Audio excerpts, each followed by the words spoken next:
I recently covered the case of Rebecca Park, and I'm going to do a quick recap of what we learned so far, because today we're going to go over the probable cause affidavits, which is very detailed and actually irons out a few creases, answers a few questions that we all had in part one of our look at this case. They brought Rebecca Park to their home.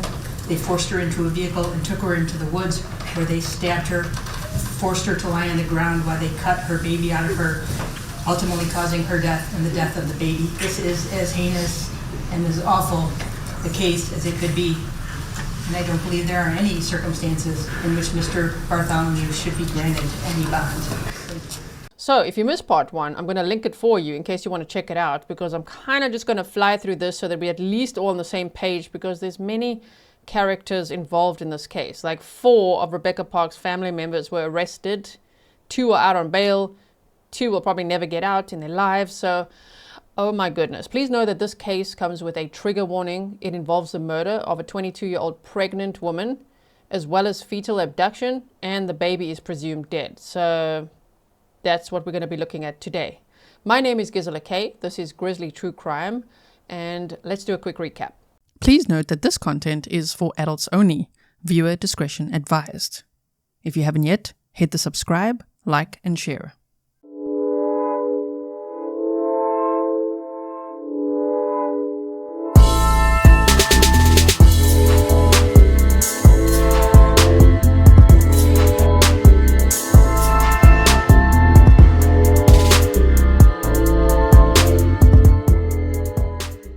So Rebecca Park was last seen on November 3rd of 2025 at approximately 11:30 p.m.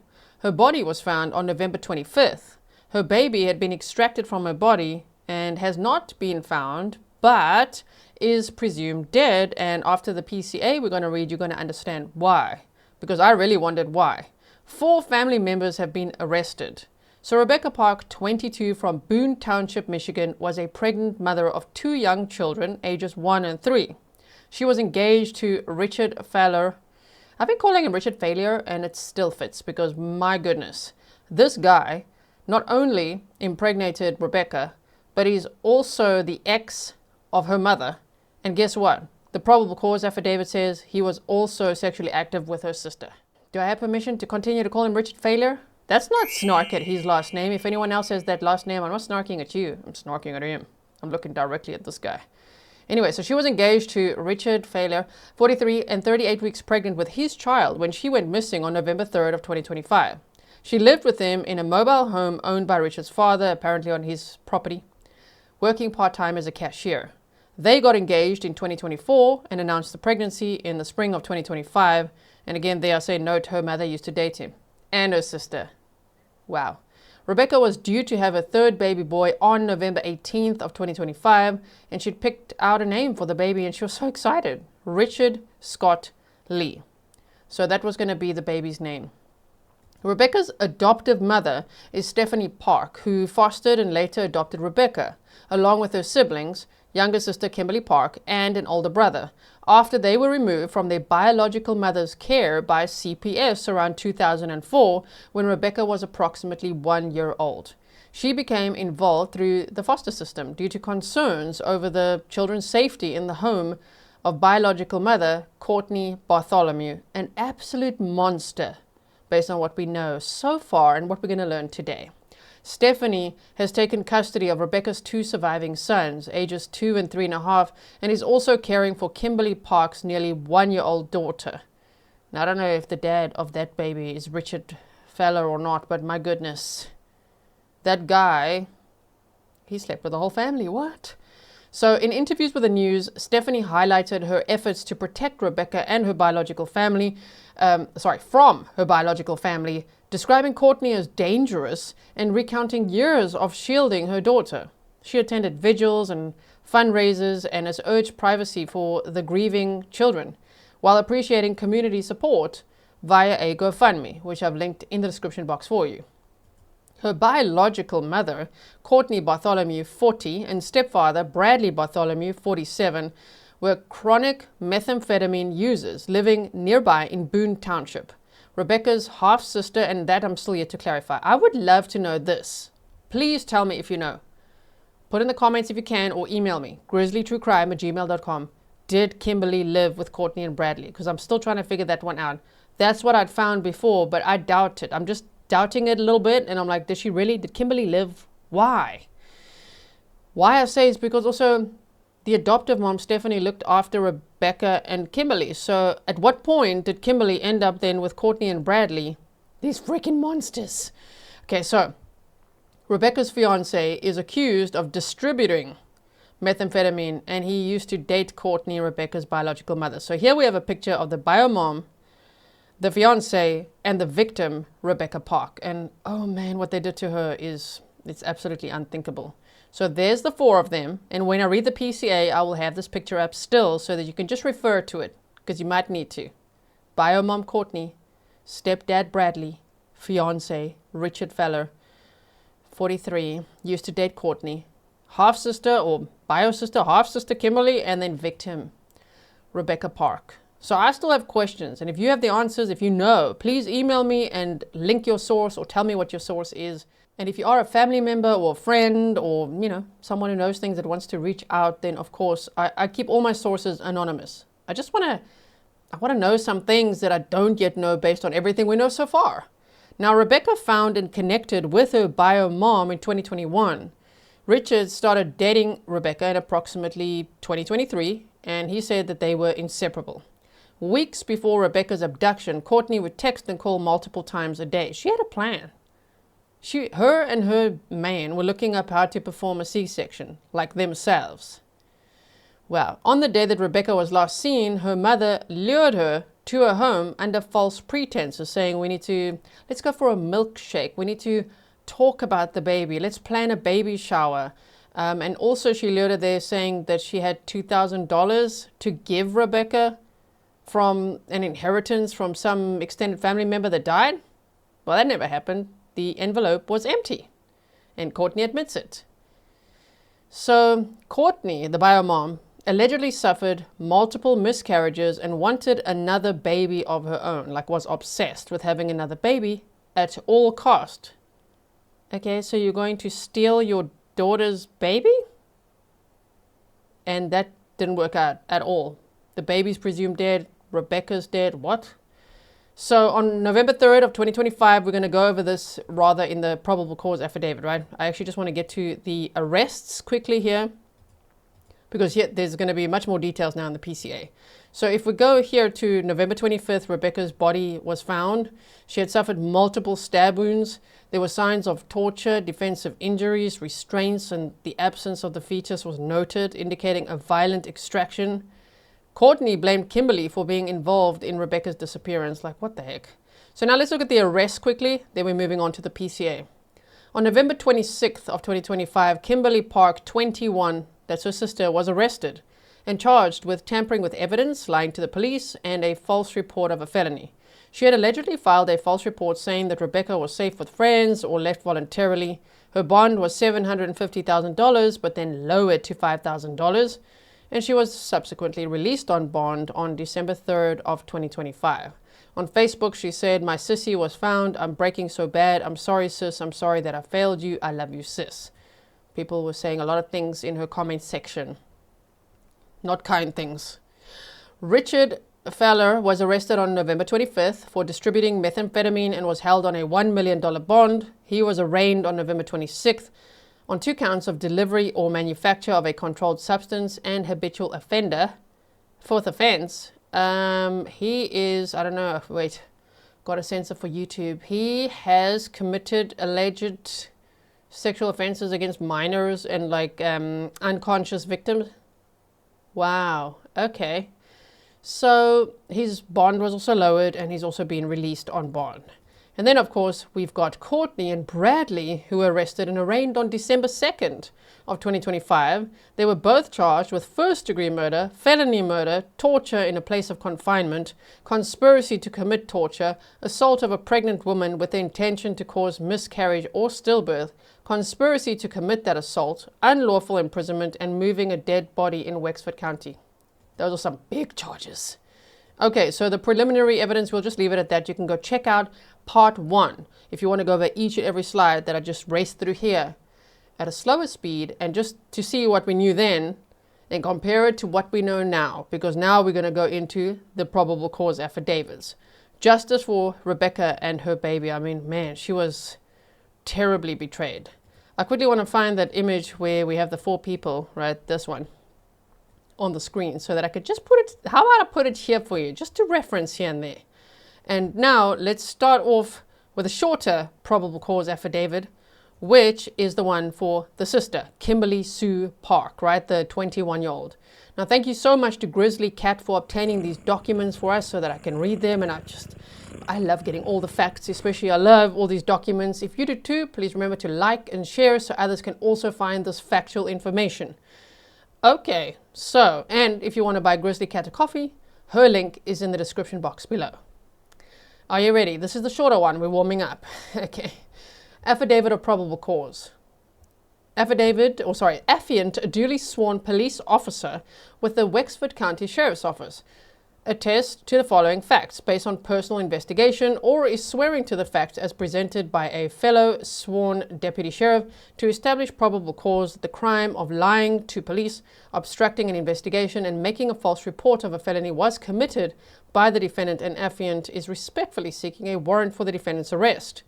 On Tuesday, November 4th, at redacted, Kimberly Sue Park, date of birth redacted, reported her 22-year-old sister, Rebecca K. Park, had not been seen since the prior evening.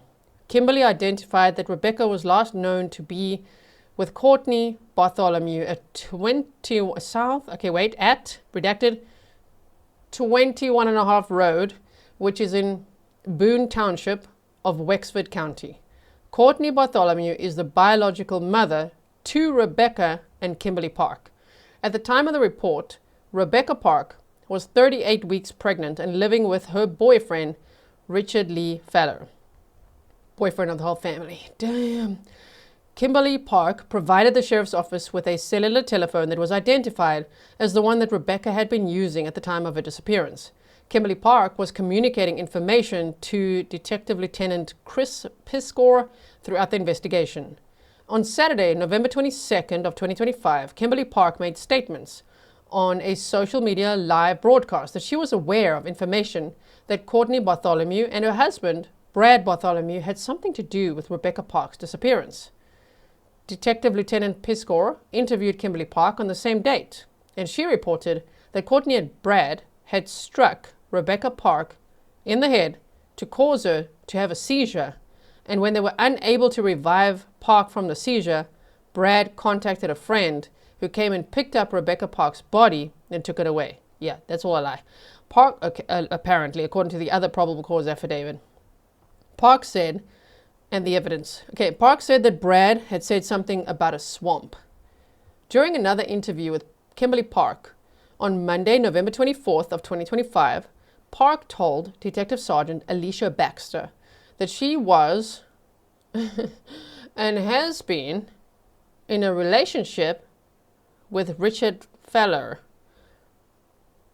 her sister's fiance, her mother's ex. Kimberly Park identified that her relationship with Feller was complicated by his relationship with her sister Rebecca. On Tuesday, November 25th of 2025, a body of a deceased woman was found off the Federal Forest Service Road 9784, which is in a straight line approximately 2.5 miles west of the Bartholomew residence. So that now clears that up, because I wasn't too sure. When we did map time the first time, I wasn't too sure, and some of the media sources at the time had said that they traveled like 20 miles and all that. No. Her body was found 2.5 miles from her mother's residence. Sorry, also my voice is a little husky. I'm busy covering the Brian Walsh trial daily, and I'm recording this after a full trial day, so I'm sorry about that. I think my voice, I think I've used it a lot today. But I do want to get this information out to you, So a tattoo above the left eye of the deceased person was consistent with a tattoo above the same eye of Rebecca Park. Park had sharp force trauma wounds to her neck, and her abdomen had been cut open. Detective Sergeant Jamie Voss and Detective Sergeant Olivia Whetstone met with Kimberly Park at her residence in Herring Township on November 25th of 2025 for a non-custodial interview. See, that address is a little different, I think, to where then Cortney lives. So maybe Kimberly didn't live with Cortney. Where did she live then? Okay, and why was she... I don't know how this guy got to the whole family. I don't know. Unless if any of them had used some of the substances he was selling. Is that how he connected with all these women? Like, I don't know. I have no idea. Anyway, so it says that for a non-custodial interview based on the discovery of the body. During this interview, Kimberly Park discussed the relationship details between herself and Richard Feller. Park made a statement that Feller had told her that Rebecca had been taken care of and not to worry about it. Park went on to say that Feller had told her to lie to Detective Lieutenant Piscor and say that Cortney and Brad Bartholomew hit Rebecca over the head and knocked her out, and they drove her and dumped her body. Kimberly Park was arrested for lying to police and obstructing the investigation at approximately 1911 by Detective Sergeant Voss. Park told Detective Sergeant Voss that she wanted to talk to Detective Lieutenant Piscor. Detective Lieutenant Piscor began a recorded interview with Kimberly Park on Tuesday, November 25th of 2025 at 20:26 or 8:26 p.m. Park was provided with a Miranda warning, which she waived prior to the commencement of the interview. Kimberly Park identified that on Tuesday, November 4th of 2025, while she was at Richard Feller's home, he told her that he killed Rebecca Park and that he wanted to protect Kimberly by not sharing details with her. Park identified that during a different conversation with Feller that he had told her that something went wrong while trying to cut the baby out of Rebecca. She reported that Feller had told her that Redacted had helped him with Rebecca. I think that's the younger, there's like a 14-year-old boy that lives in Cortney and Bradley's home as well. Cortney's son, I believe it is. Park said that Feller had also been encouraging her to mislead the investigation, and it was the reason that she was sharing misleading information on social media live broadcasts. Park told Detective Lieutenant Piscor that Feller was becoming concerned about the investigation getting close to him, and that on the Thursday or Friday before Saturday, November 22nd of 2025, Feller assisted her with the creation of her accusation that she made to Detective Lieutenant Piscor during the interview on that date. There appeared to be an additional unsubstantiated knowledge that Park had about Rebecca. This included a statement about Rebecca possibly having been stored in an unknown location. Detective Sergeant Dan Hackman arrested Richard Feller for open murder of Rebecca Park based on the statements made by Kimberly Park. Detective Sergeant Voss and Detective Sergeant Whetstone attempted to conduct an interview with Richard Feller at the Sheriff's Office on Wednesday, November 26th, and he refused to cooperate with the assistance of an attorney. Detective Lieutenant Piscor interviewed Redacted Noland on Wednesday, November 26th of 2025. He denied any involvement and was able to show cellular telephone records that did not place him in the Wexford County area on November 3rd or 4th of 2025. Nolan cooperated with a consent search of his cellular device and later a consent search of his black in color Chevrolet Malibu. Nolan did confirm that he had previously been in romantic relationships with both Rebecca and Kimberly Park. So that's another guy that had been in a relationship with the two sisters. On Wednesday, November 26th of 2025, Detective Lieutenant Piscor and Detective Sergeant Hackman began a follow-up interview with Kimberly Park and were more confrontational with her based on the outcome of the interview with Noland. Park requested the assistance of an attorney, at which point the interview was terminated. Now see this, I don't think any of us had heard that Richard Feller had been charged with open murder initially. I mean, the only charges we then saw later, which stuck, seems to be the substance-related ones, right? So, okay, so that is actually the shorter affidavit, and now we get to the longer one, which is 18 pages. Wish my voice lack. Are you ready to start this one with me? It's for Bradley, Allen, Bartholomew, and Cortney Bartholomew, the affidavit of probable cause. And buckle up, because it really is a wild ride. Affiant, a duly sworn police officer, and all of this, right, that they're going to, this qualifies them for writing the PCA. So let's just get to the timeline, shall we? On November 4th of 2025, At Wexford County Central Dispatch, they received a call from Kimberly Sue Park, that's the sister, right? Reporting that her sister, Rebecca K. Park, had not been seen since November 3rd of 2025 at approximately 11:30 p.m. at South 21.5 Road in Boon Township of Wexford County. Deputy Reed began Wexford County Sheriff's Office incident report number as a missing person investigation. At the time of the report, Rebecca Park was 38 weeks pregnant and living with her boyfriend, Richard Lee Feller, at 41.5 Creek Road in Cedar Creek Township. Deputy Reed spoke with Cortney Marie Bartholomew, who is Rebecca Park's biological mother and lives at that 21.5 Road. Cortney reported that she was with Rebecca Park the prior night until approximately 8:30 p.m. when an unidentified friend picked Rebecca up from Cortney's residence. They always make up these and then there was a very dark car, some shady car. You know what the dodgy car was? Bradley's white truck. But they were like, yes, it was a dark vehicle that I saw pick Rebecca up. Liars. Cortney had, see this now, we didn't know this either. Cortney had picked Rebecca up from that North 41.5 Road. So Richard Feller had not dropped Rebecca off at Cortney's house. Cortney had in fact picked her up under the false pretense of, we're going for milkshakes and we're going to plan a baby shower and I've got money for you. Remember? Okay, so to spend some time together and get ice cream from Culver's. On the way to Culver's, Rebecca told Cortney that she needed Tide Pods. So Cortney returned to her address at South 21.5 Road to get some Tide Pods for her. Cortney went to the residence, grabbed the Tide Pods and came outside. When she came outside, Rebecca told her that she was going to wait at the residence for a friend to pick her up. They waited a couple of minutes and a black sedan with tinted windows pulled across the road from the residence. Rebecca proceeded across the road and got into the front passenger seat of the vehicle. Cortney did not know the specific make or model of the sedan or the number of occupants in the car. Yeah, keep it nice and vague, huh? She could not tell if the driver was male or female. She said that after this, she did not see Rebecca again. Cortney reported to Deputy Reed that she was contacted by Rebecca's fiancé, Richard Feller, regarding her location later that night. Cortney informed Rich that she didn't know where Rebecca was and that she had left with a friend.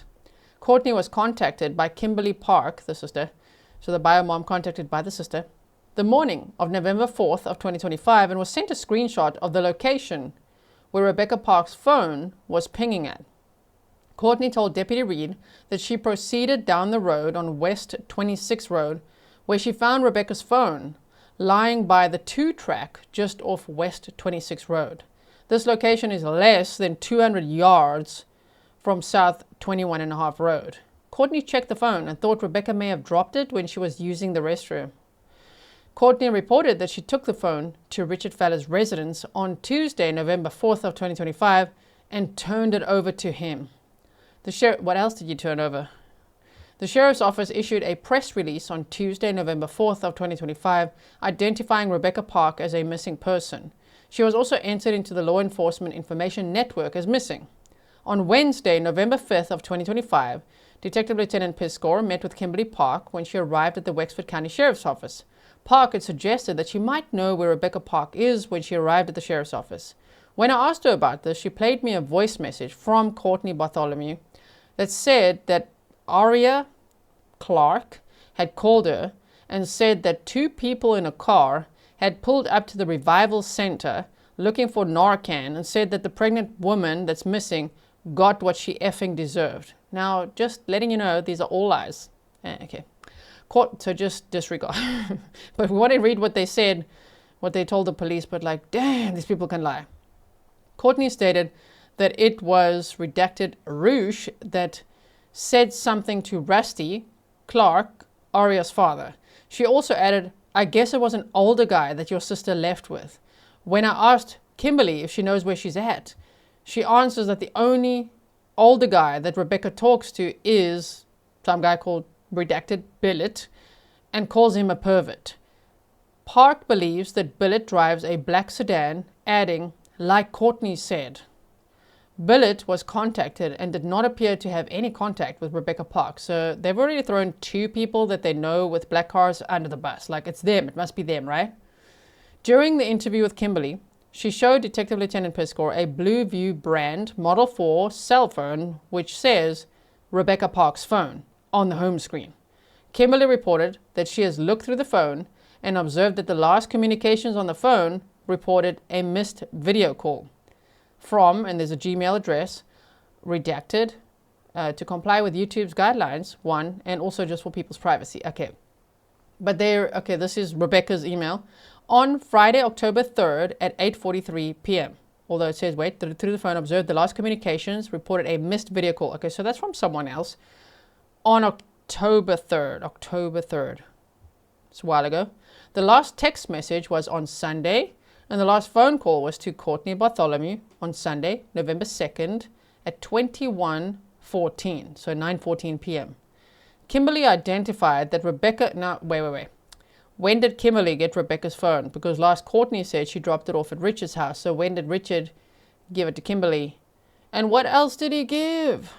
My goodness. Kimberly identified that Rebecca uses her phone regularly and daily, and because she did not see any communications on Monday, November 3rd of 2025, she suspects that records of phone activity on the 3rd have been deleted.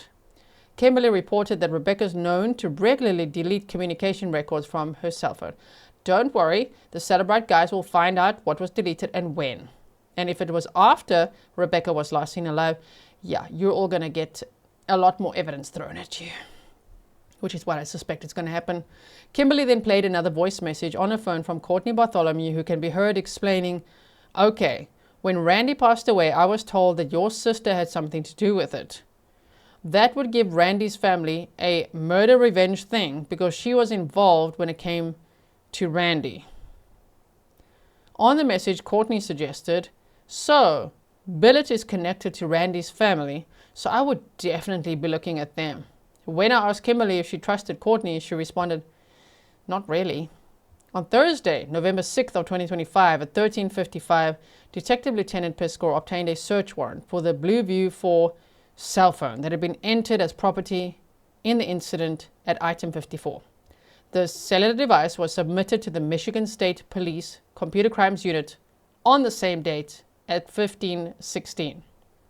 On Saturday, November 8th of 2025, members of all county search and rescue and Christian Aid Ministries search and rescue with 36 personnel comprised of 5 teams searched the area where Rebecca Park was last seen and the area where her cell phone was recovered from. No additional evidence was identified. During this time, numerous tips and leads were coming in and were being actively investigated. However, none located Rebecca Park. Due to reported activity on Rebecca's social media platforms, pen register search warrants were obtained and served on her known social media accounts. However, no outgoing use was ever identified. On 11/15/2025, Candace, redacted, reported to Deputy Jacob Caponen that her sister, Cortney Bartholomew's, had texted her on October 28th that she had given birth to a son and was asking Candace for items for the baby. Through a series of text messages, Cortney said that she had given birth at 28 weeks. The baby was in the NICU, the Neonatal Intensive Care Unit, in Grand Rapids, and that she had named the baby Ashton Lee Bartholomew. Cortney told Candace, he's supposed to come home this coming week. As he's doing good, still he will. On Monday, November 3rd of 2025 at 14:52, Candace asked Cortney if she was able to bring the baby home, and Cortney told her, no, he did a backslide, but still hoping this week.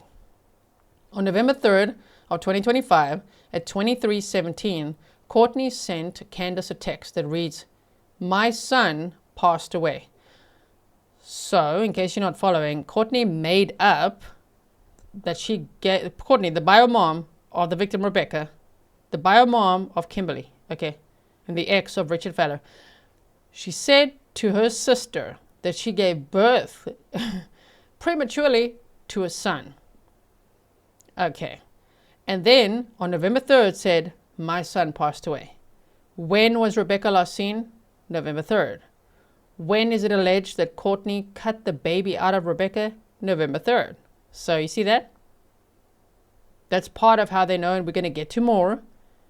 The police say the baby is presumed deceased. There's going to be more details. But she's lying to her own sister there. Well, she lies to everyone, but okay. And throws anyone and everyone under the bus. On Tuesday, November 4th at 11:18, Candace asked if it was because he wasn't strong enough or if he had gotten sick. Cortney answered, "I don't know what happened. I just know he wasn't getting air." And added, "All I know is I watched my child die right in front of me." Well, that's true. Apparently, allegedly, according to the charges. Your daughter, Rebecca, and your grandson, because the allegation is that she was so obsessed with the grandson that she wanted the grandson for herself as her own child and cut the child out of Rebecca, her own daughter. Yeah, that's a lot. Okay, so Candace asked if she was there when it happened, and Cortney answered, "Yes, I was."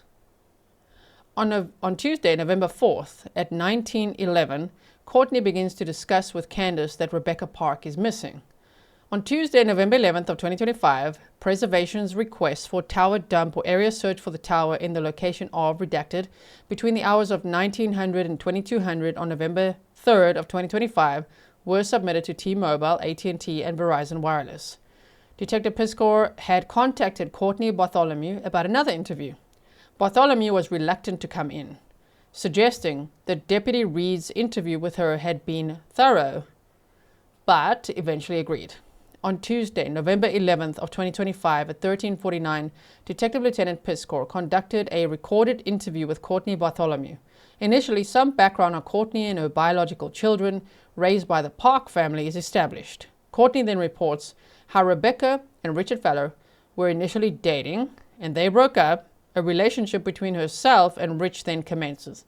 I don't think that timeline's true, but okay. I think it's the other way around. But okay, Courtney reports that she was planning to divorce Bradley. Wow, okay. Courtney then became pregnant and was unsure who the father might be, Bradley or Richard. Because of this, she stopped her divorce approximately 2 weeks before the court date for the divorce. Courtney reports that Rich showed up at her house with the intention of shooting Bradley Bartholomew. After Courtney rejected Rich, he resumed his relationship with Rebecca Park. Right, because you rejected him. Courtney also reported that Rich had returned to her residence and essayed her forcefully, causing her to have a miscarriage of the baby that she was carrying. A report of this incident was made with the sheriff's office. However, Courtney said that Rich was not charged. We'd like to see that report to verify, please. My word. Courtney identified that she was concerned for Rebecca, as she was aware of how abusive and aggressive Richard Feller could be, and has encouraged Rebecca to leave Rich. Now, I do think she might have encouraged them to leave each other because she wants to be with Rich. It sounds to me like she wants this guy. Anyway, when Detective Lieutenant Piscor asked about things leading up to the weekend, Courtney reported on Kimberly and Rebecca coming over on Saturday, November 1st of 2025 to her residence. And then Courtney told Detective Lieutenant Piscor about giving envelopes to Kimberly and Rebecca. These envelopes were later reported by both Kimberly and Rebecca to have been empty. Courtney said that she was going to give Rebecca cash and didn't want Kimberly to feel left out, so she wanted Kimberly to set up an account so she could put money in an account for her. There's no money.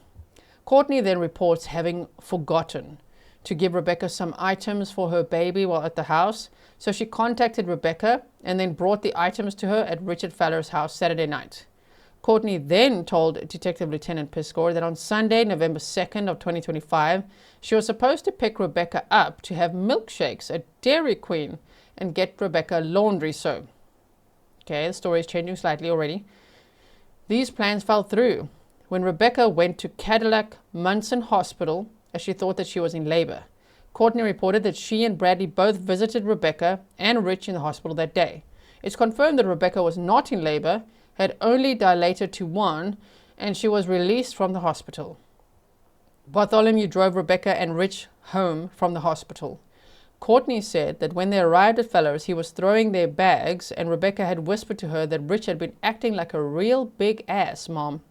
Courtney offered to take her home with her, and Rebecca requested that they just meet for milkshakes tomorrow, Monday, November 3rd of 2025, and talk. On Monday, November 3rd of 2025, Cortney said that she went to pick Rebecca up between 6:30 and 7 p.m. at Fallers. Cortney reports that as they ride, Rebecca said she was tired, which she confronted by telling her she looked stressed. She claimed that Rebecca was upset with Rich, identifying that he had been hounding her to obtain money to fix his truck. Cortney talked about how she encouraged Rebecca to leave Rich, but said Rebecca was afraid to leave him. Cortney said when they arrived at her house, she gave Rebecca an envelope with $2,000 cash in it, and they discussed Cortney throwing her a baby shower. She identified that Rebecca didn't want a baby shower because she was afraid that CPS was going to take the baby. Cortney said that while they were talking, Rebecca was texting on her phone and mentioned the possibility that she had 2 phones. Cortney said she went into the house to get laundry soap, and that when she came back out, she said, "I noticed that she deleted something, but didn't know what it was or which phone it might have been on." Yeah, okay, dumbass, that was probably you. Cortney said that she told Rebecca that she would take her back home, but Rebecca told her to hold on. She had someone coming to get her. Cortney said she pulled out of her driveway and a car came up behind her. She identified that she didn't ask Rebecca. It was out of fear that she would push her away, but Rebecca had told her that she'd be back. Cortney said the car had dark tinted windows. There was no plate on the car, but she could tell that it was a Chevy. Remember that one friend that Cortney has that had a Chevy? Okay. When questioned that social media was reporting the car had the taillights of an Impala, Cortney confirmed that she was the source of that information. Cortney talked about someone Rebecca knows who has a Chrysler 300 also having similar taillights. Bartholomew didn't follow the car. She again said it would upset Rebecca if she had. Cortney said that at about 2300, so 11 p.m., she reached out to Kimberly to get Rich's number. Oh, right, like you didn't have Rich's number. At about 23:30, she said she tried to call Rich, so she sent him a text that Rebecca had left with someone. Cortney confirmed that Rebecca was texting while they were together. Her next contact with Rich was Tuesday morning, and she reported telling him that she had given Rebecca $2,000, which was a lie.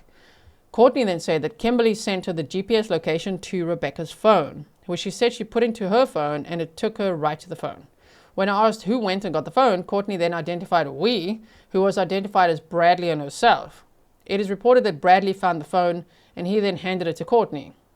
Detective Lieutenant Piscor confronted Cortney of an image that she had sent to Rebecca of a check that was made out in her name for $18,000. She claimed that when her mother died, she was left money to do with what she pleased. Cortney confirmed that she sent an image of a check to Rebecca, but that she had not given the check to her. That's called luring her under false pretenses. That's why, that's part of the story and part of all the charges. Cortney denied that there was a similar check made out to Kimberly. A statement that Cortney had tried to have this meeting prior had fallen through because she didn't have things in place that she needed to. Cortney said it was simply getting kids together at one time was what wasn't falling into place. When Detective Lieutenant Piscor confronts Cortney that the phone records for the phone that was found on the 2-track was not used to summon someone to pick her up, Cortney then identifies that there are possibly 2 other phones she uses. Oh, now there's like 3 phones. These phones are multiplying. Cortney brings up the names of other people that she thinks may be involved based on rumors.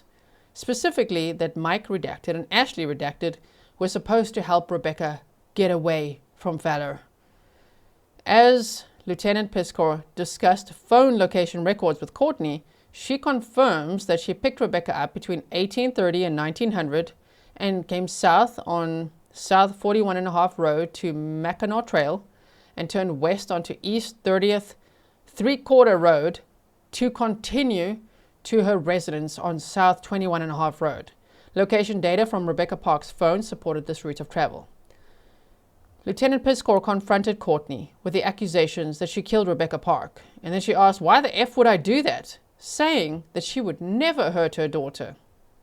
During the interview, Cortney Bartholomew said that she did not know where Rebecca Park was. When Cortney was asked if she had done anything to harm Rebecca Park, she again said she would not hurt her daughter. While discussing the pickup truck at her residence that was reported to never move, but had been moved recently, Yeah, it never moves. Just recently it moved a bit. Okay, Cortney reported it doesn't have seats in it, but said that it was moved recently to make room to access the porch. Cortney said that Kimberly and Rebecca do not like Bradly Bartholomew. Yeah, okay, try to stay on track, Cortney, with the conversation. On Tuesday, November 11th of 2025 at 15:40, Lieutenant Piscator conducted a recorded interview with Bradly Bartholomew. He confirmed his cellular telephone number as redacted. When asked about Rebecca, Bradly reported that they don't get along. He explained that it's due to his criminal history, which also includes sexual offenses with minors. He described Rebecca and Cortney's relationship as rocky. Bradly said that he was not around Monday when Rebecca was at the house. He identified that he was at my place and described living in the woods near Harrietta and Fish Hatchery. As Detective Lieutenant Piscator was attempting to confirm his presence there, Bradly said he was alone and that his phone was with Cortney as her phone was about to be shut off. The truck at the house was discussed and identified as not having moved in years. Bradly said that he'd been driving the truck up until October 21st of 2025, when the license plate expired. When asked if the seats were out of the truck, Bradly confirmed that they had been. He explained a similar explanation, that they are cleaning the truck up for Cortney's son to drive when he turns 16. When Bradly was asked when he found out that Rebecca Park was missing, he identified it was Monday night or Tuesday morning. He again denied being at the residence.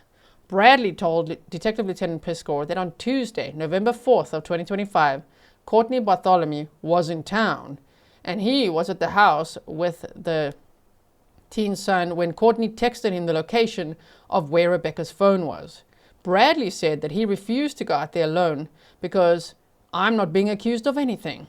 Bradly said that when Cortney got home, they went out together to look for the phone based on a ping that Kimberly Park had sent to Cortney. Bradly confirmed that he was the person who found Rebecca Park's cell phone on the 2-track near South 21.5 Road, and he picked it up and handed it to Cortney. Bradly said that he didn't know how Rebecca's phone ended up on the trail, but suggested that she had walked that trail in the past.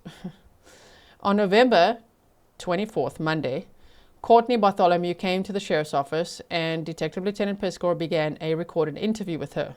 There is a discussion about the TikTok live conversations because, these people have been jumping on the media, talking a lot. Social media and media interviews and all sorts. Okay, so I asked Cortney about a cellular device that a bounty hunter dropped off at the Clare City Police Department. She identified this phone was provided by Kimberly. During this meeting, I asked Cortney about Kimberly's personal property in her vehicle. She confirmed that she was in possession of items that belonged to Kimberly. However, she didn't want to leave the items with me to return to Kimberly. On Monday, November 24th of 2025, Bradly Bartholomew was interviewed by Detective Lieutenant Tim Helen at the Michigan State Police Crime Lab in Grayling. During his interview, Bradly reported that he's trying to protect Kimberly Park. He said that Kimberly took Rebecca down a 2-track behind the house and stated, "I believe she's dead." So now, Cortney and Brad are trying to pin this all on Kimberly? The 21-year-old? Damn.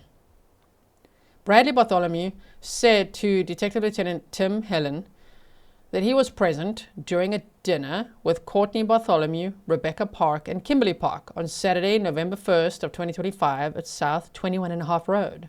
During this time, Bradly said that Kimberly had a private conversation with him about asking about the 2 tracks behind the house, and that Kimberly stated that she needed to get Rebecca out of the picture.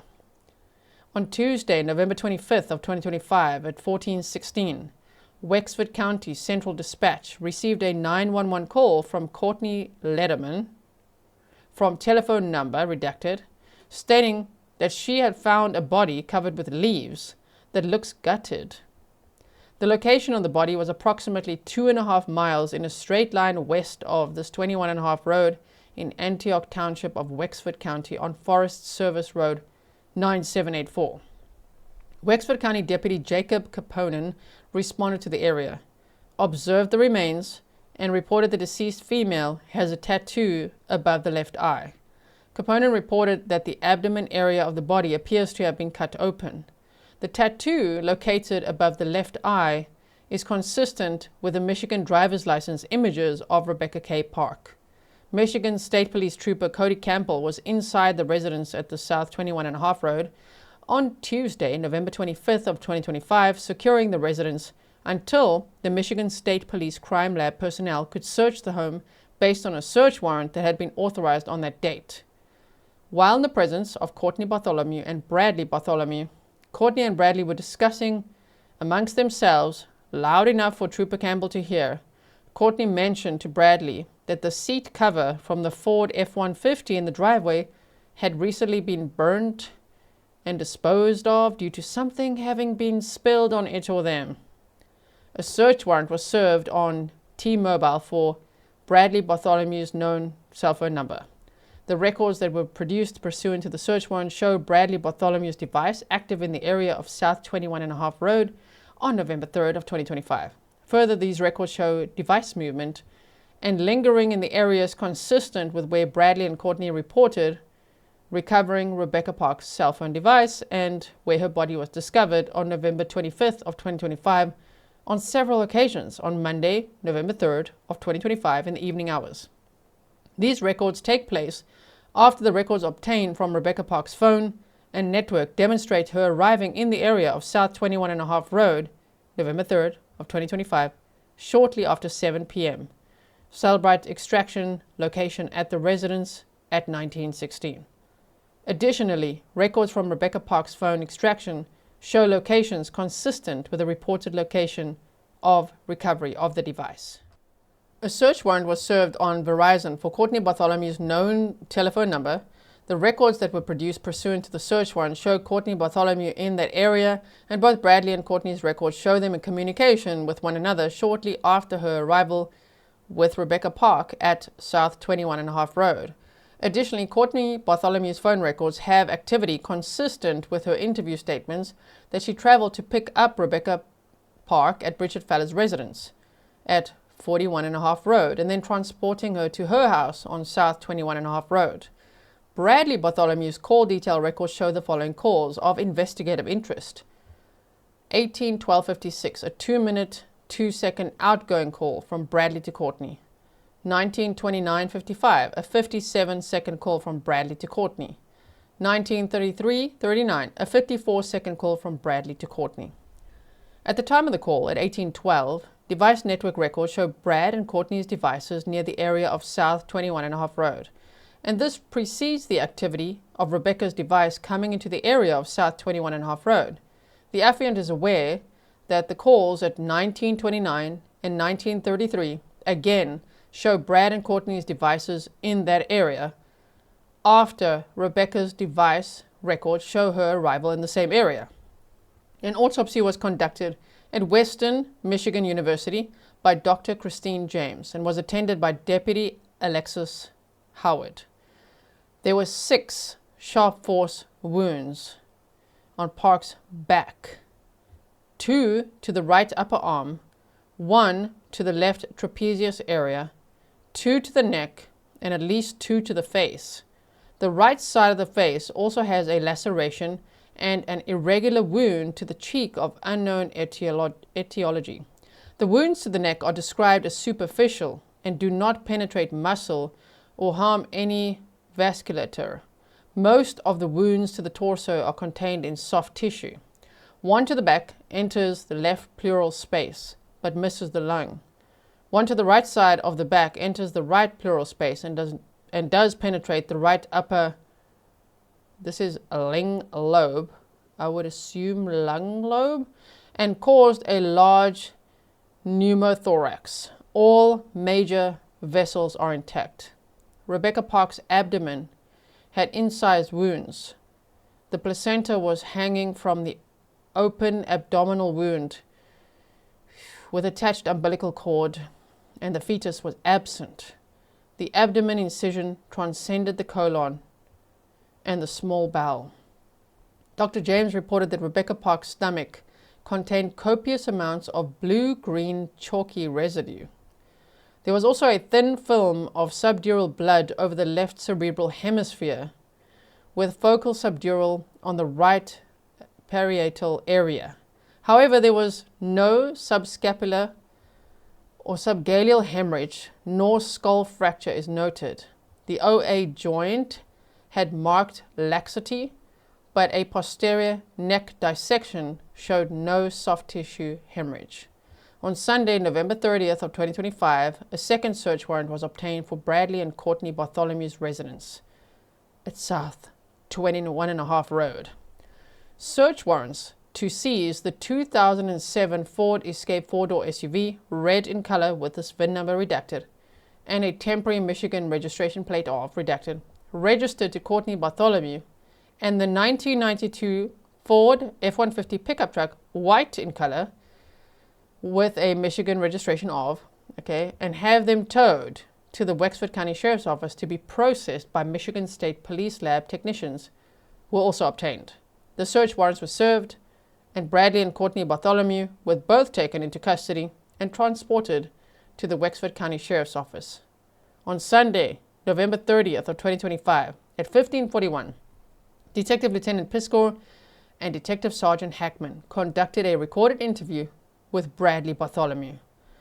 Bradly was put on notice that Rebecca's death is a homicide, and that this is a homicide investigation, and that there can't be any more lies. Bradly was read his Miranda rights from a Wexford County Miranda warning card that he confirmed his understanding of the rights explained to him, and he agreed to speak with the detectives at the time. Bradly reported his knowledge that Cortney went to get Rebecca, they came to the house to get Tide Pods, and they were supposed to go and get ice cream. Bradly said that he was at the house with redacted, the son, right? He admitted that he lied during his first interview about being at the residence because of his SO registry status. Bradly is told that SOR violations are small in comparison to a homicide, and he says that at the time he didn't know this was a homicide.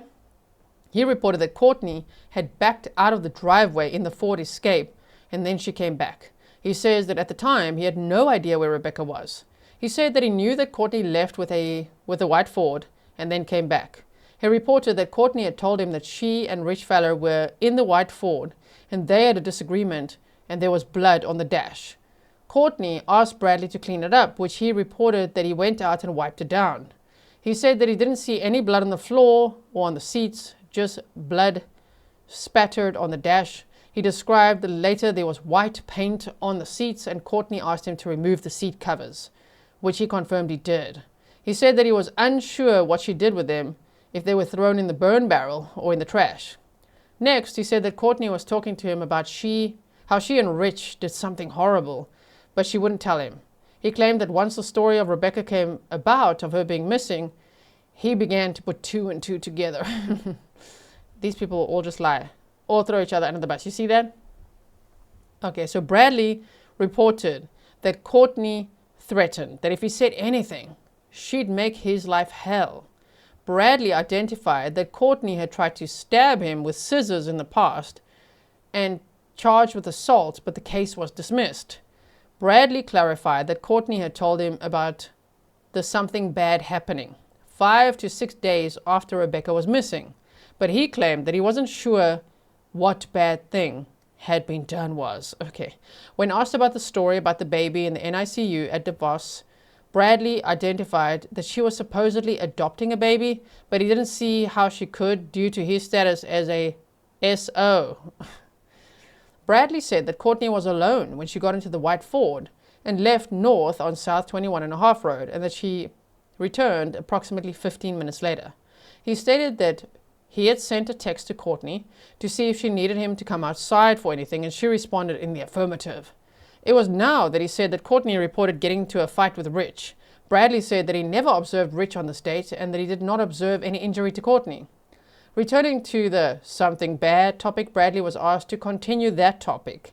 He identified that Cortney is all over TikTok and that Kimberly was over to use Escape to deliver newspapers. He confirmed that Kimberly left personal items in the Escape and identified she did that all the time. Yeah. Bradly, I don't think that's what they were talking about when they said, hey, bro, there's something bad Stick to that. Tell us more about that. He's like, all right, let me tell you some irrelevant things. Bradley is then confronted with records from carriers, specifically T-Mobile and Verizon. He was asked about Cortney's phone that she had previously said was no longer going to have service. Bradley identified that she had service restored, but was aware that she had conducted a factory reset on the phone. Okay. Maybe twice or what? A factory reset, hey? Yeah, that's not going to help you at all. He was notified that a factory reset does not prevent access to records that are maintained by the carrier. I said character, yeah, because these are a bunch of characters. By the carrier. Yes, that's right, Bradley. Oh, so you know that. You know the factory reset's not going to help anybody in this situation. Bradley said that he had Cortney's phone on Monday, November 3rd of 2025. It is pointed out that there are phone calls between both the phone he uses and the one that Cortney uses while Rebecca's at the house.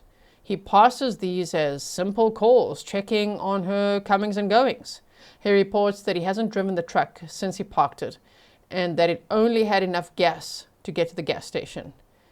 Detective Lieutenant Piscor confronted Bradley's statement about the blood in the truck, confirming his knowledge that the truck has been seized, identifying if there's any blood of Rebecca found in the truck, and then there will be a big problem.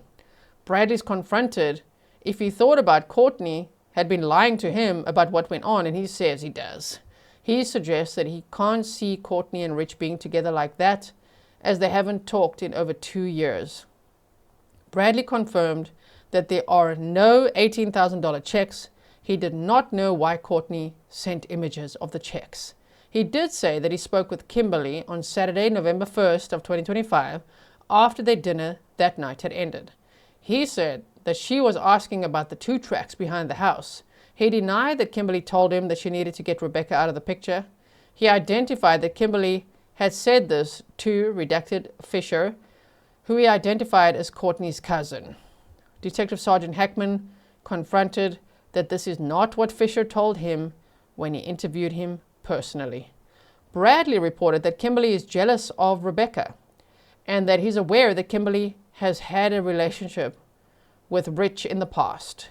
Bradley reported being upset when Kimberly was on the internet saying that he and Cortney were responsible, making a statement that he doesn't understand how anyone could do that to a pregnant woman. He answered that he believes that Cortney and Rich would be capable of doing something such as this. When asked for what purpose, he gave different possibilities. Bradley agreed that he believes that Cortney is capable of slicing open her own flesh and blood and taking a baby out.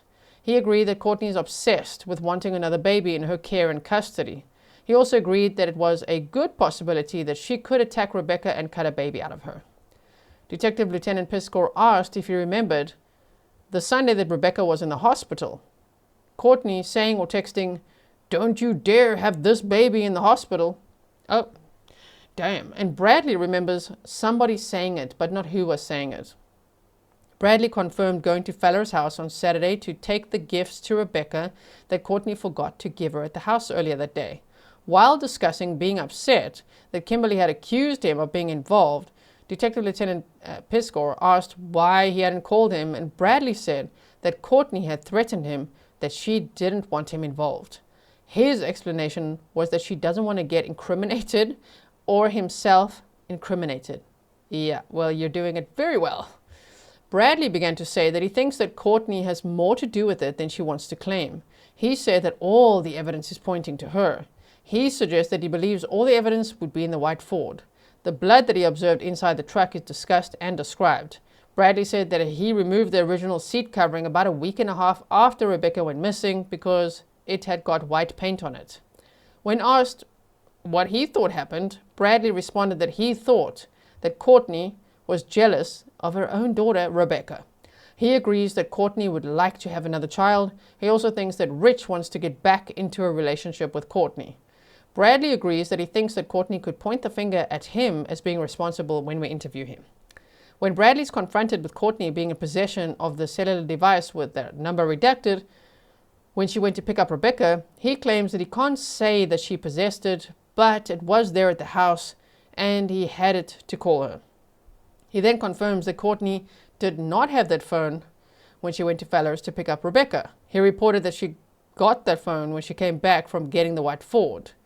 Detective Lieutenant Piscoe asked Bradley what else he wanted us to know about, and he told us that Cortney had scalpels in her bedside stand, describing them as disposable scalpels for lancing cellulitis. Bradley doesn't remember going anywhere on the morning of Tuesday, November 4th of 2025, other than to Fellows to give him Rebecca's phone. Okay, so now he's saying he went there too. Yeah. Bradley confirmed that he had come to the hospital on Sunday, November 2nd of 2025 to bring Cortney her wheelchair, and that he was driving the white Ford pickup truck while Cortney was there with the Ford Escape. He did not ride back to Manton with Cortney when she drove Rebecca and Richard home. Bradley begins to show some emotion about the possible outcome of this investigation. Bradley is given a break at this point of the interview. On Sunday, November 30th of 2025 at 17:14, Lieutenant Piscoe and Sergeant Voss conducted a recorded interview with Cortney Bartholomew. I really like how they've written this. It's chronological, but it's like Cortney, Bradley, Cortney, Bradley, Cortney, yeah, and we compare those stories.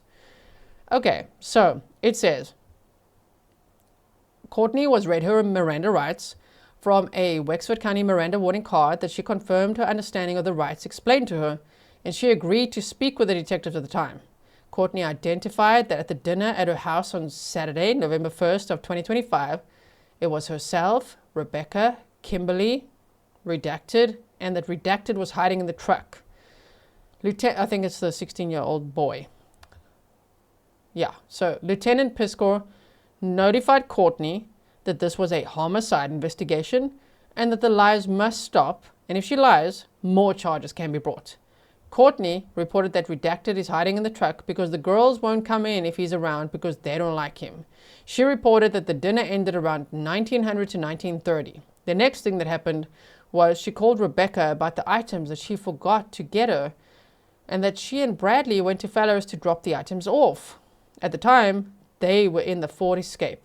On Sunday, November 2nd, 2025, she was supposed to pick Rebecca up and waited until around 18:30, and Rebecca called to say that she was on her way to the hospital.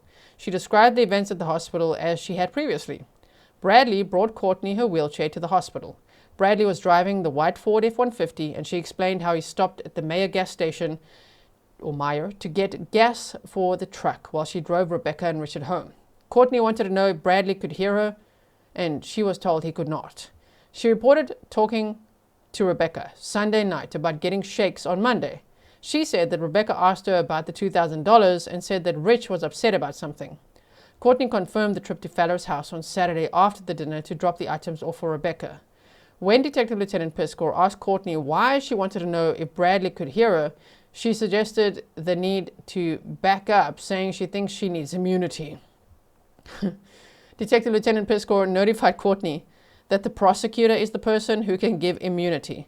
Cortney suggests we get the prosecutor here, and Detective Lieutenant Piscoe says that she will want to know what she has. Cortney said she will give us where the knife is and where the baby is, that she will give it all to us. Oh, you're like, please just give me immunity, I'll tell you everything. Okay. When Detective Lieutenant Piscoe confronts Cortney that she has guilty knowledge, she responded that she has been threatened. Her child has been threatened. Her home has been threatened, and she is done. Cortney renews her request for immunity and then asks for witness protection. 2 words for you, Cortney. You wish. Detective Sergeant Voss explains, we can't offer her immunity. When Detective Lieutenant Piscoe asks Cortney if the baby's alive, she shakes her head in the negative. Okay, so that's how they know presumed dead as well. That's already the second account of this.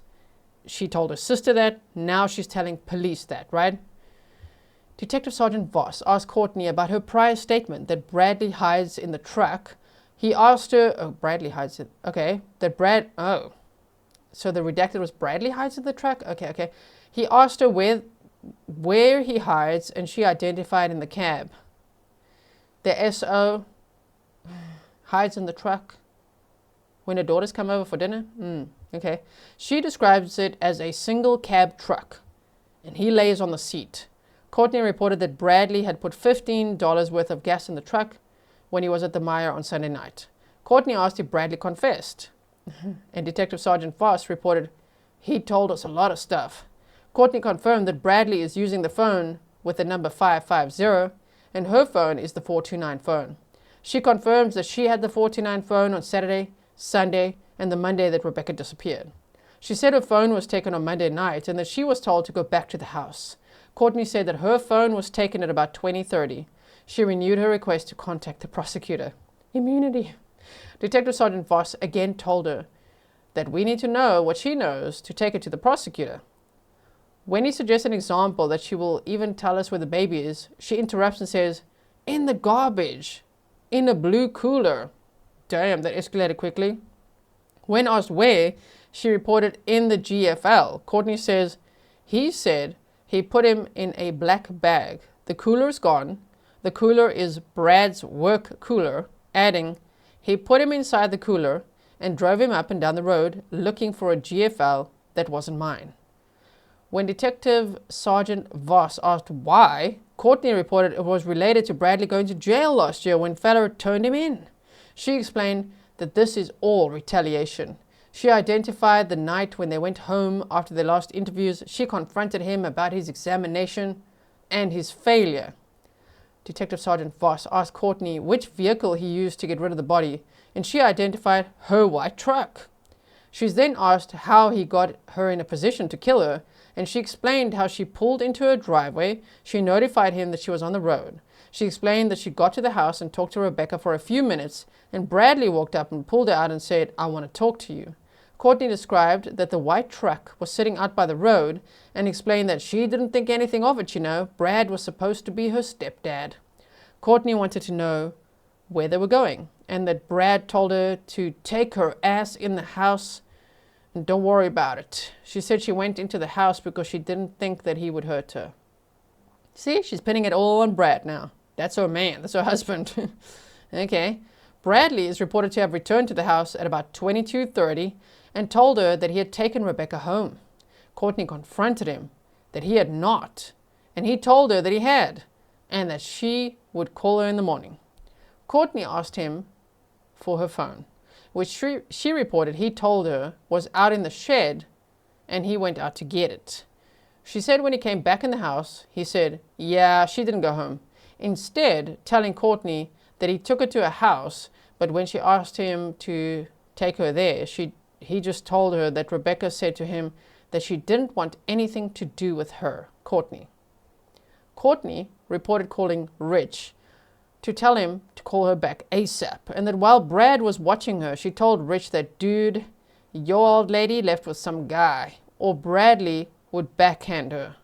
Cortney confirmed for Detective Lieutenant Piscor that the story about the black car was made up and never happened. Asking her to continue, she reported Kimberly sending her coordinates to Rebecca's phone and asking Bradley why her daughter's phone would be across the road, and his response was, I don't effing know. She asked Bradley to take her to the phone and said that he took her right to it. She said the phone was exactly where the coordinates is. No way, Cortney. Okay. She said it was out in the open, and it appeared that someone had just set it down.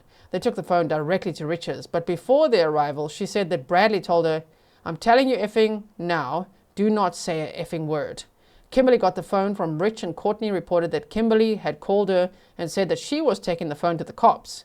She said that Kimberly called her at 2100 on Tuesday night to tell her this. When asked to continue, Cortney identified that in her second to last drawer in her bedstand, she has razor knives that she uses to nick open her cellulite so they will drain.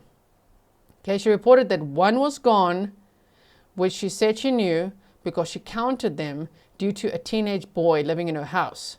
Cortney agreed the knives are like scalpels. When she confronted Bradley about the missing knife, she answered he didn't say anything then.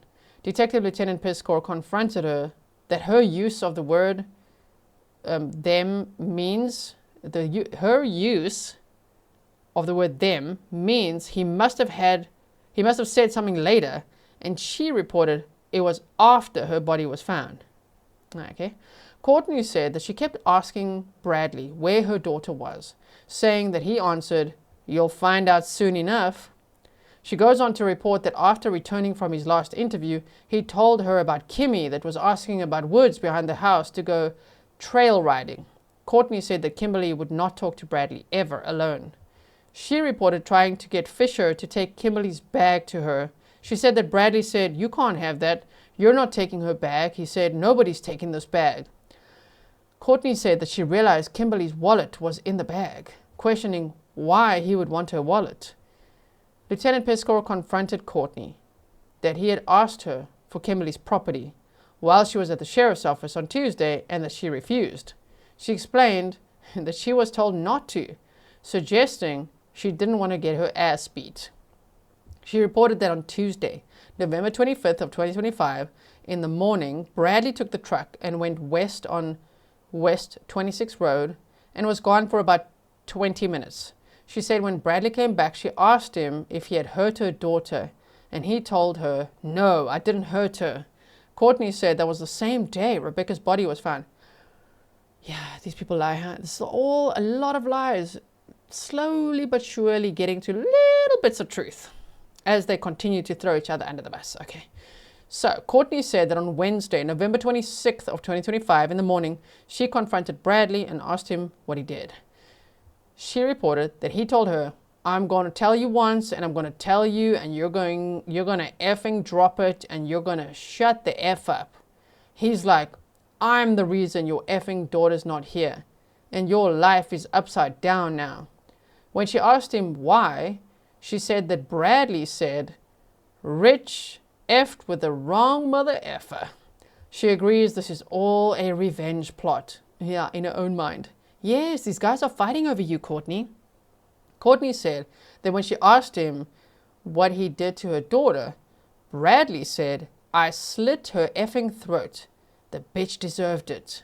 She goes on to say that he said that Rich deserved it too, and it just happened to be your daughter that's going to pay for it. Cortney said when she asked about her grandson, she said Bradly said, "Oh, I stuck him in a cooler, stuck him in a trash bag, threw him in the trash."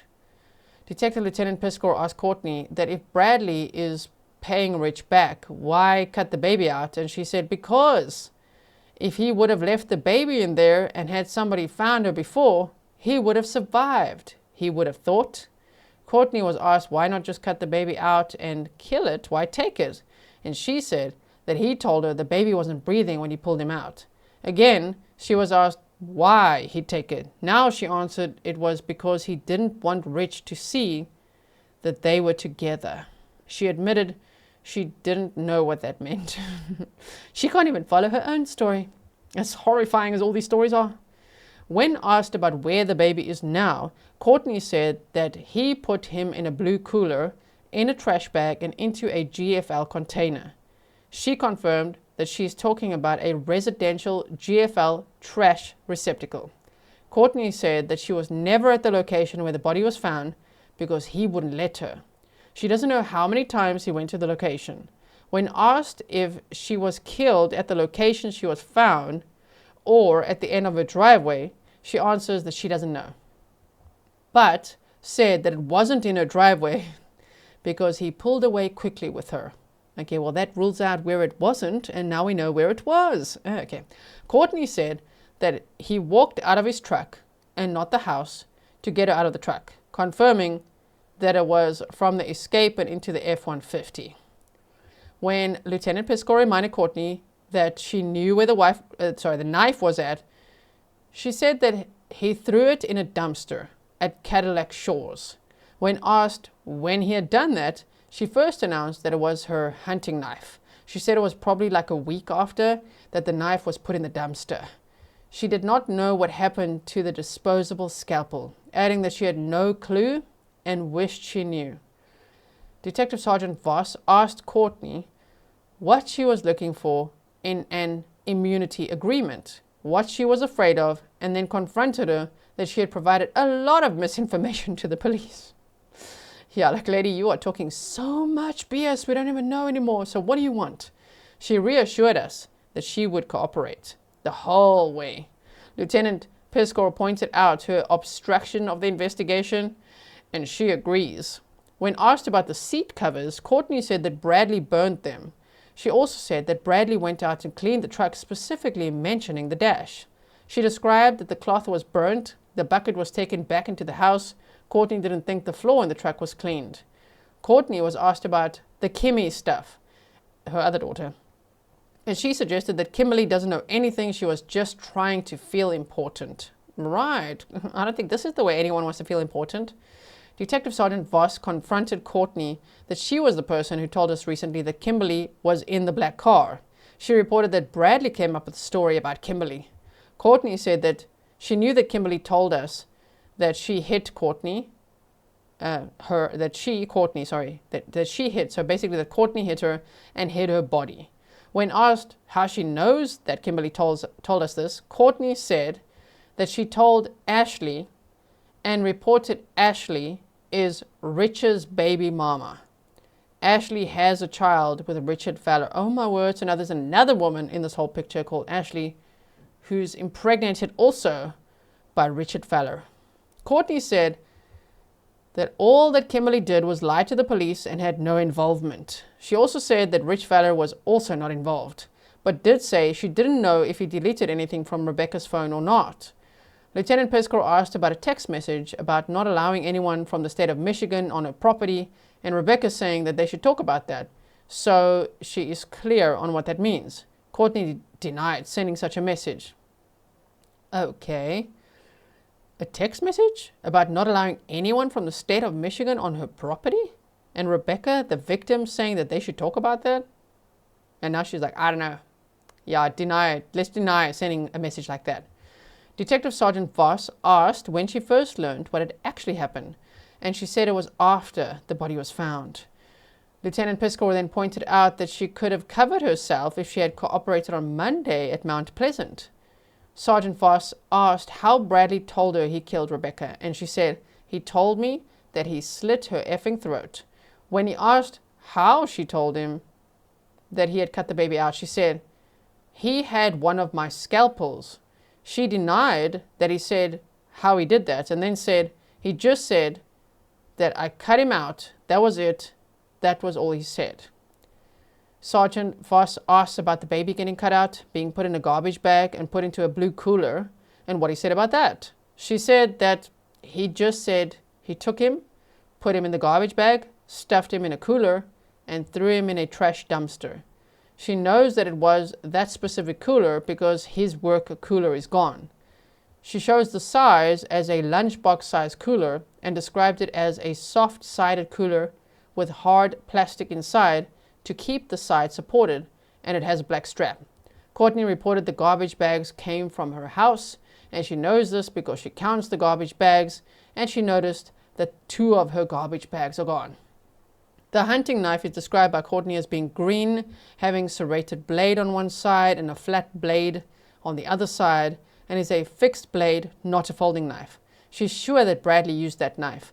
The knife was purchased at Walmart. There it is. There's a Walmart in this case. Within the last year, and she provided a description of it. When asked if she noted any items missing out of Kimberly's purse, she didn't report any. Cortney denied that Redacted knows anything. We took a break and moved Cortney to another room. On Sunday, November 30th of 2025 at 18:27, Detective Sergeant Voss and I began a second recorded interview with Bradley Bartholomew. We reminded Bradley that the rights we discussed earlier still applied, and he agreed that he was still good with it. Detective Lieutenant Piscor notified Bradley that Cortney was putting it all on him. He broke down details that Cortney had provided. Detective Lieutenant Piscor explains how the investigation has come down to involving himself and Cortney. Sergeant Voss explains how we believe it went down and how evidence will support the investigation. An appeal to Bradley was made that he needed to tell the truth. Bradley is confronted with how much gas he put in the truck when he was at Meyer on Sunday after leaving the hospital, and he reported $5. When asked about information that he feels we should know that we haven't already discussed, Bradley reports that he knows his lunch cooler is missing and describes it as being blue and thinks it's an Oregon Trail brand. He said it's big enough to hold an 8-pack of pop bottles. His description of the cooler is basically the same as Cortney's. He estimates the cooler has been missing for 2.5 weeks. Bradley's not aware of Cortney counting the garbage bags because Redacted's use of them. We confront Bradley that she's blaming him for dumping the body and putting the fetus in his lunchbox. It is explained that she is attempting to place the blame on him. Bradley is confronted with a statement he made in his first interview that Rebecca was stabbed. Detective Sergeant Voss asks him about that statement again and how he knows she was stabbed. Lieutenant Pescor pointed out that both he and Cortney have reported on the scalpel and that you don't need to make a stabbing motion with a scalpel to slice someone open. It's pointed out that Cortney said he's threatening her, including in the parking lot prior to them leaving for the interviews on Monday.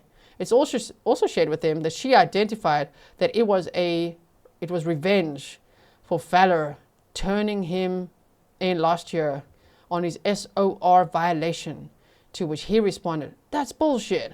It's explained that what Cortney has said about why the baby was cut out of Rebecca during a revenge murder doesn't make sense. We remind him of the NICU story and her attempts to get custody of Kimberly and Rebecca's children. Damn. Bradley begins to tell us, "I'm sure Cortney stabbed her because she did have a hunting knife. He reported the case for the knife, went into the trash bin, and thinks it might still be in the bin. He identified that the knife went into the trash at Cadillac Shores. He reports that Cortney is the one who cut the baby out of Rebecca. He confirms that he witnessed this and it had taken place right where she's laying out on the trails behind the house. He confirms that this is the reason that he told an officer to check the trails behind the house." Wow, such a good guy, hey? He reported that he knew Rebecca had a bunch of leaves on her because Cortney buried her in leaves where she was found. Bradley confirmed that a scalpel from the bedroom was used. When he was asked if the baby was alive when he was cut out, he responded no. He confirmed that it was just the two of them that were present. When Sergeant Voss asked when she stabbed her, where did she stab her, and Bradley said, "In the truck." When asked what location on Rebecca's body had Cortney stabbed her, he responded he didn't know as he jumped out of the truck. Bradley reported that Rebecca had gotten into the white truck voluntarily. He confirms that the plan to get the Tide Pods was legitimate, and he was unaware that the plan was to stab her. Bradley denied that there was any plan for this. While in the pickup, Bradley said he was driving, Cortney was in the passenger seat, and Rebecca was in the middle. He claimed not to know what Cortney had told Rebecca to get her into the truck. Initially, Bradley was in the house with Redacted, and he said that he went outside to get away from everything, so he didn't have to worry about Rebecca coming in. He denied getting a phone call from Cortney that they were in the driveway. When he got outside, Cortney and Rebecca were in the Escape, and Cortney had said that she blew out a tire on the Escape, so they got in the truck. From here, they get on the trail to the woods because the truck doesn't have a valid plate. Yeah, that story makes no sense, but okay. Bradley said that Cortney was mad because Rebecca was always bad-mouthing her and wouldn't give her a chance to be a mom. Bradley confirmed that Cortney wanted the baby for herself. Despite Cortney wanting the baby, Bradley said it was unrealistic to expect that Cortney would be allowed to adopt the baby. Bradley described that the actual stabbing began when Cortney just grabbed the knife and started stabbing at her. The knife had been down on Cortney's right. He said she stabbed her in the chest as far as he knew, but said that he jumped out of the truck when Cortney started swinging, so he wasn't sure. Bradley knew that they were on the trails and said that he could take officers to the scene. Sergeant Voss asked at what point did they realize that Rebecca's dead, and he identified that it was after Cortney cut the baby out of her. He said that Cortney tried CPR on the baby. Bradley said that Rebecca was not in the truck when Cortney cut the baby out of her. Okay. He said that Cortney tricked her to get her out of the truck and made her start walking after she had already been stabbed. Rebecca walked behind the truck, but is unable to run due to her pregnancy. When Sergeant Voss asked what Cortney did to kill Rebecca, he explained that Cortney had Rebecca lay down as she was still alive and she cut the baby out of her. Bradley said he was beside the trail telling Cortney that she doesn't need to do that, and that's not right. They do not have the bag or the cooler that the baby is eventually put in at this time. Now, the baby's cut out. Bradley said they just left Rebecca there. That is horrifying. He identified that he couldn't tell if she was dead or not. Cortney decided that they should head to the house, and Cortney is holding the baby on her lap as Bradley drives. Bradley said the baby never took a breath, and he never heard the baby cry. It took about 5 minutes to get back to the house. Bradley stated that Cortney took the baby into the house and into her bedroom where she's trying to perform CPR on the baby, which is on a towel on the bed. He also said he tried to perform CPR on the baby by doing chest compression and breathing into his mouth. He said this went on for about 15 minutes after they arrived home. Bradley reported that Cortney went to the kitchen, got a garbage bag and placed the baby in a garbage bag and went outside with the baby. Yeah, when you thought the story couldn't get worse, it does. He identified that the cooler was in the bed of the white truck and he saw the baby go into the cooler. He explained that the baby went into the cooler because the cooler can be zipped up and it had the baby in it, and disposed of the cooler and had not been seen. Bradly said the same night he's with Cortney, who's now driving the truck, and they were disposing of the knife first, and they put the baby in a GFL tote at a house north of their residence where there'd been some logging done recently. Bradly denied burning the seat covers from the truck and said Cortney burnt them. He did say that he cleaned the inside of the truck using a grey bucket and some bleach and water. He denied cleaning the floor and believes there will be blood on the floor of the truck. Bradly denied placing the phone on the 2-track, but again said that he found the phone on the 2-track. He did agree that he had the 550 phone on his person on Monday, November 3rd of 2025. Sergeant Voss confronts Bradly that if Cortney told him to do this, we want him to tell us now. He denies that he stabbed Rebecca. When Lieutenant Piscor asked Bradly about the card found with Rebecca, he said he didn't know anything about it and couldn't recall what it was, but knew it was on social media. He did not see a card when he left the area. He also did not see another weapon or tools when he was at the scene or anything else. Bradly doesn't know if anyone has been to the scene where Rebecca's body was since she was killed, and he denied that he had been back to the scene.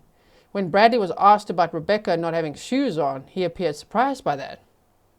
Bradly gives a description of where Rebecca's body was in relation to the trail and where things occurred. He denied that Cortney had asked him to position the truck so the truck lights would assist. He said the light shining around the side of the front of the truck was enough illumination for Cortney to cut the baby out. When he left, the body was still on the same hill. Cortney covered Rebecca with leaves, but denied that branches were placed on her. At the time, the baby was on a towel next to Cortney. Questioning the presence of a towel, Bradley's asked if he thinks that Cortney planned this, and he said, "I have a feeling she did," but never told him of the plan. Bradly did not see Cortney place a towel or the hunting knife in the truck. Using a Wexford County map, Bradley showed the route of travel that he took and approximately where they were. He agreed that he could take officers out and show them where things had taken place on Monday, November 3rd of 2025. While discussing if there was blood on any of the clothing he or Cortney had been wearing that night, he identified that when they got home, Cortney changed into a nightgown. Previously, he had said that they had gone out and disposed of the baby and the knife that night. Now, when asking about this, Bradly said the baby stayed in the cooler that night on the back porch. Damn. He now reported it was Wednesday, November 5th of 2025 when the items were placed in dumpsters, specifically because Thursday is garbage day. He said that it was Cortney who placed the cooler with the baby in it, in the garbage tote. They were in the escape when they discarded the knife and the baby. Bradly said one of the things that he believes Cortney said after she couldn't revive the baby was, "The bitch killed my baby." And you know what? I believe him. I think this unhinged mother monster probably blamed all of this on the daughter that she's accused of killing. Yeah. So he's like, wow, Cortney says the bitch killed my baby. Bradly reported that he watched Cortney and the knife was placed in the glove box of the Ford Escape, and he believes that there will likely be blood located in the glove box. On Sunday, November 30th of 2025 at 2050, Sergeant Voss and I began a second recorded interview with Cortney Bartholomew. It feels like 20 interviews already, right? As she enters the interview room, Cortney reports she's ready to go home. "Oh, you ready to go home, huh?" When it's pointed out that she is saying it's all Bradly, when asked what she thinks Bradly's been saying, she reported that he's probably saying it's both of them. And we confirm her statement and say that we know that they are both present. Cortney denies that she wanted the baby for herself. She admitted that Bradly brought the baby to the house and told her that the baby was not breathing. Cortney said that she told him to call 911, but Bradly said they weren't doing that. She denied getting involved and said it was because she has the teenage son and can't put herself in a position like that. Cortney reported that the day the drones were flying around, The baby was in the metal shed out in the back. Cortney said that she knew that Bradly was trying to pin this on her because he had told her, "Bitch, I'll take you down with me." Cortney told us that Redacted can prove that she was home on the 3rd. Cortney is confronted with her explanation that Rebecca willingly got into the truck with Bradly to go for a ride, that he then murdered her and cut the fetus out. When confronted with cell phone data and location data records, Cortney announces that Bradly had taken her phone, so she couldn't call the police. Cortney is confronted with her version of events being difficult to believe. Eventually, Cortney said that she's going to tell us what happened. Brad took her. He brought the baby back. I tried. I didn't. I couldn't. I tried. I tried to save my grandson and began to cry. Sergeant Voss asked how Bradly took Rebecca. Cortney said that he pulled her out of the car and she got into the truck. Cortney admits that she told Rebecca that she was going to come with her. She places herself in the truck on the passenger side. Rebecca's in the middle and Bradley's driving. So sometimes their stories match. Bradly has the knife, according to her. And according to Bradly, she has the knife. From the house, they drove somewhere to where Bradly ended up stabbing Rebecca. She claimed not to know Rebecca was going to die that night. Cortney places Bradly across South 21.5 Road from their house as she is arriving with Rebecca. Cortney admits that she knows something's going to go down because Bradly is on foot across the road waiting for them to arrive. She reported that Bradly approached the vehicle by just walking up on her side, grabbed Rebecca by the arm, and got her out of the escape, and she willingly gets into the pickup to go for a ride after he told Rebecca, "Your mom's going with us." From the house, they drive to where Rebecca gets stabbed. Cortney said that Bradly told Rebecca to get out of the truck while Cortney stayed inside. So they both say that little story. Okay, he's like, she got out, and then she's like, he got out. Okay, Rebecca's taken to the rear of the truck where Bradly stabbed her. At first, she said that she assumed that he stabbed Rebecca because he came back with the knife all bloody.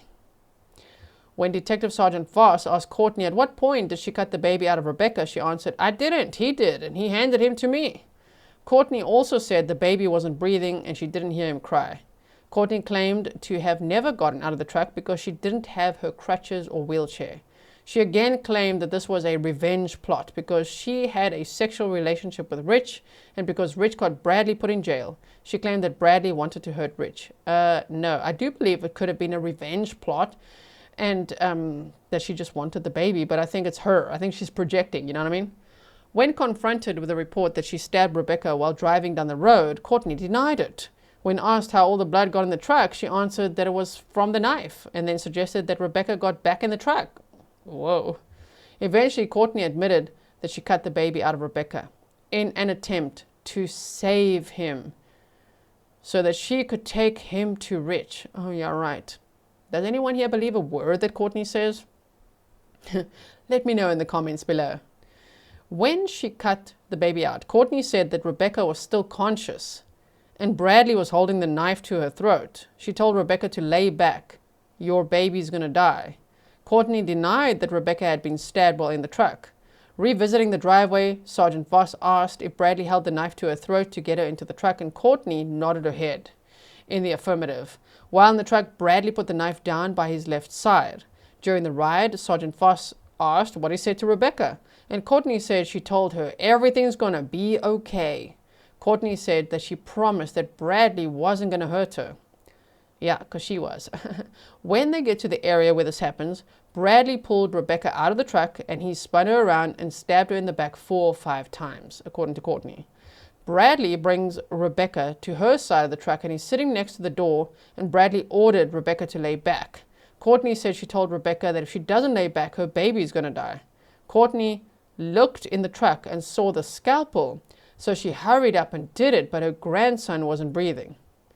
Cortney said that she started her incision along her belly and Bradly told her to cut downward. It would be easier. Cortney reported that Rebecca is still talking at this time, telling her to hurry up and asking if he's out. That probably happened. Maybe Rebecca knew her life was clearly in major danger and that she's asking these monsters, just please save my child. She said she told Rebecca he was about out and that Rebecca told her to save him. When she got the baby out, Cortney said that she had dental floss from the dash that she had put in her pocket because she knew that she'd have to tie off the umbilical cord. She reported tying off the umbilical cord the best that she could. Once the baby was out, she said that Bradly slit Rebecca's throat with a knife.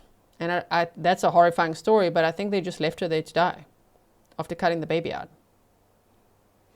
Next, she said that Bradly used a cord from the snowplow on the truck to hook her body to the truck, and he pulled Rebecca down the bank, maybe 20 feet, pulling her back and off the road. She said he then covered her with leaves. Cortney said the towel was in the truck already, but she didn't know how the scalpel got into the truck. Cortney talked about how she would have come to the sheriff's office if she had been able to give the baby to Rich to report what happened. Discussing this, she claims that since this happened, she hasn't been able to get away from Bradly.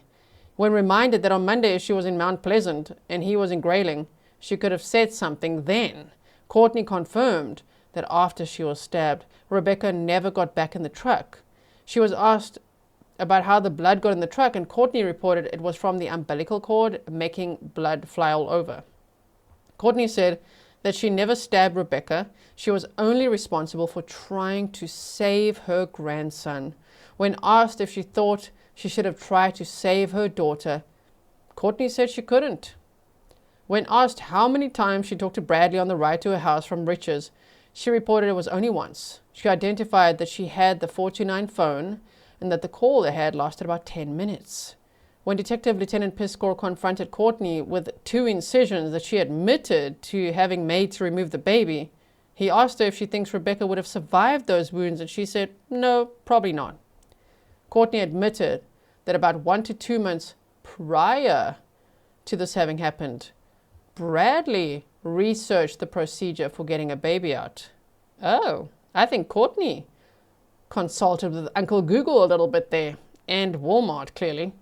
Cortney said that Bradly put the items in the dumpster, but she was present in the Ford escape for both. Cortney is asked whose idea it was to leave items at the crime scene, and she said it was Brad's. She then identified that the items were Kimberly's debit card and a razor knife. Like, this monster would literally, and her husband, I don't know which one, just Cortney sounds the worst, but like, you're going to put your other daughter's debit card there and a razor knife? You're going to try to frame your other daughter after killing your one daughter, allegedly? Wow. Cortney reported that these items were placed after Kimberly went on social media, saying that Cortney and Bradly were responsible for the purpose of framing Kimberly. Okay, yeah, LWAP for you. When pressed on the debit card, Cortney said it belonged to Redacted and not Kimberly, and the card came from Kimberly's backpack. She said that he used one of the plastic bags from her backpack to keep from getting his fingerprints on it. Wow, so smart. These items were suspected to have been placed by Bradly the day before Rebecca's body was recovered. She said that he left with the escape that day for about 20 minutes. Lieutenant Piscore asked Cortney to provide some information that isn't already known that can verify her statements, and she reported Brad said it was his in reference to Rebecca's baby. Now, when it is questioned that they don't like each other, Cortney said, yes, they do. Revisiting the conversation she had with Bradly about a month prior about C-sections, she reported that he looked it up on his phone. When asked why they were having that discussion, Cortney answered, because that's what he said was going to happen. She said that he told her he was going to cut the baby out of Rebecca right in front of Rich. Cortney said that she brushed it off. When Lieutenant Piscore commented on Cortney's story about having delivered a premature baby that was down in the NICU, she denied it and suggested it was a friend's baby that she was thinking about giving up. Right, and she's being confronted with the obviousness that there was a plan for this to happen. Cortney said that Bradly had told her to pull straight in, but she didn't. She turned the corner in her driveway instead. Questioning why he told her to pull in straight, Cortney reveals that Bradly had told her if he was going to do anything, it would be right there. When he does grab Rebecca, Cortney tries to get him to stop, but she said that he had a knife to Rebecca's throat and he ordered everyone to get in the white truck. While in the truck, Rebecca slid over to Cortney, asking what was going on, and she said that she reassured her that Bradley just wanted to talk. Cortney described that Rebecca was calm after just having a knife held to her throat to get in the truck. And that's the end of that horrifying document. So, looking forward to read your comments about this. What do you think about this? I mean, I think this is absolutely a horrifying fetal abduction case involving a biological mother, a stepfather. The victim, Rebecca Park, only 22. I don't know if this guy is going to face more charges, Richard Feller, right? And my goodness, a lot of kids affected too, a lot of people. So I will do my best to keep you posted on what happens next. I think the next time that they're in court, from what we discussed last time, was sometime there's a probable cause hearing set for December 16th of 2025. So that's coming up. Let's see what happens after that. But now we have probable cause affidavits, and that's already frightening. So thank you so much for listening to me read that document to you. I really appreciate it. And yeah, I hope that you can go for a nice walk, spend some time in the sun, get some rest, whatever it is, because damn, these cases are dark, huh? I hope that there will be justice for Rebecca and for her baby. And I will see you in the next one. Stay safe.